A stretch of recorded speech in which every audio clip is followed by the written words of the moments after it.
ఈ ఏమంటారు వీటిని మొత్తం కూడా ఈ బట్టల షాపులని తర్వాత ఇవన్నీ ఒకటి పెట్టినారు కాంప్లెక్స్లు అన్నీ కూడా పూర్తిగా.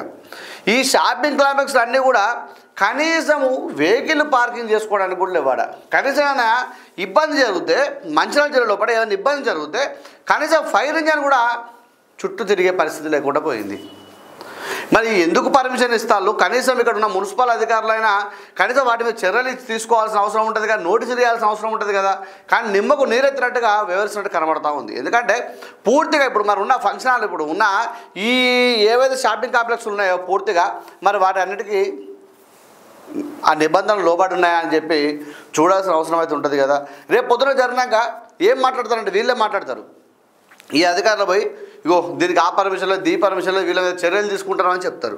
అదేదో ముందే ఏమైనా సంఘటన జరగకముందు మీరు వెళ్ళి బాబు నీకు పర్మిషన్లో